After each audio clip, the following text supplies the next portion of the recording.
Iran Israel সংঘাত আরও চরম আকার ধারণ করেছে। পাল্টাপাল্টি হামলায় রণক্ষেত্রে পরিণত দুই দেশ। বিশ্লেষকরা বলছেন সহজেই থামছে না এই সংঘাত, এমনকি মোড় নিতে পারে তৃতীয় বিশ্বযুদ্ধেও। এদিকে ইসরায়েলে নতুন হাইব্রিড হামলা শুরু করেছে ইরান, যা ঠেকাতে পারছে না নেতানিয়াহু বাহিনী। শুধু তাই নয়, ইসরায়েল এবার ইরানের ক্ষেপণাস্ত্রের শ্রেষ্ঠত্ব দেখবে বলেও হুঁশিয়ারি উচ্চারণ করেছেন এক ঊর্ধ্বতন কর্মকর্তা। আরও বিস্তারিত জানাচ্ছেন এসআই রাজ।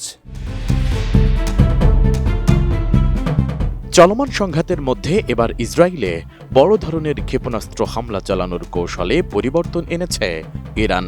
দেশটির সামরিক বাহিনীর জ্যেষ্ঠ এক কর্মকর্তা এই দাবি জানিয়ে বলেছেন, ইরান এখন আর আগের মতো বড় ধরনের ক্ষেপণাস্ত্র হামলা চালাচ্ছে না, বরং আগের তুলনায় অধিক উন্নত ও নির্ভুল নিশানায় আঘাত হানতে সক্ষম এমন ক্ষেপণাস্ত্র ব্যবহার করে ইসরায়েলি সামরিক স্থাপনাগুলোকে লক্ষ্যবস্তু বানাচ্ছে।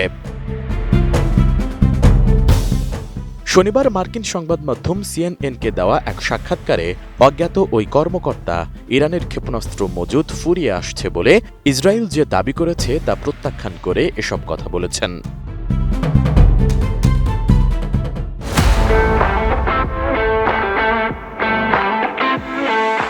গত কয়েকদিন ধরে ইসরায়েল দাবি করছে তাদের হামলায় ইরানের পারমাণবিক কর্মসূচি ব্যাহত হচ্ছে এবং ক্ষেপণাস্ত্রের মজুদ কমে যাওয়ায় ইরান হামলা কমাতে বাধ্য হচ্ছে। তবে ইরান এই দাবি অস্বীকার করে নিজেদের সামরিক সক্ষমতা বৃদ্ধির ওপর জোর দিচ্ছে। এদিকে ইরানের এই দাবির বিষয়টি নিশ্চিত করেছে ইসরায়েলের প্রতিরক্ষা বাহিনী IDF ও ইসরায়েলের হোম ফ্রন্ট কমান্ড বলেছে, ইরান এমন ব্যালিস্টিক ক্ষেপণাস্ত্র ব্যবহার করছে যেগুলো ক্লাস্টার বোমা বহনে সক্ষম। এই ধরনের ক্ষেপণাস্ত্রের ওয়্যারহেড বা বোমা নির্দিষ্ট উচ্চতায় অর্থাৎ প্রায় 7 কিলোমিটার পৌঁছে অন্তত 20টি বিস্ফোরক অংশে ভাগ হয়ে যায় এবং প্রায় 8 কিলোমিটার এলাকা জুড়ে ছড়িয়ে লক্ষ্যবস্তুতে আঘাত হানে।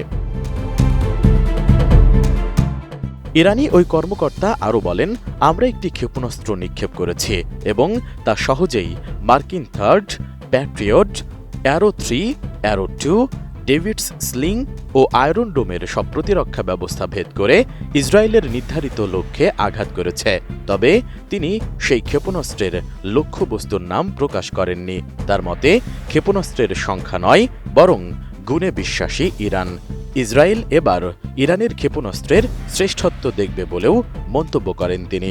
এদিকে নতুন করে ইসরায়েলকে লক্ষ্য করে চালানো ইরানের হাইব্রিড হামলা ঠেকাতে ব্যর্থ হয়েছে ইসরায়েল।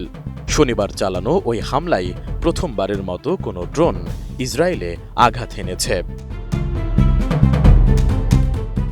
এসআই রাজ, ডেস্ক রিপোর্ট, ATN নিউজ।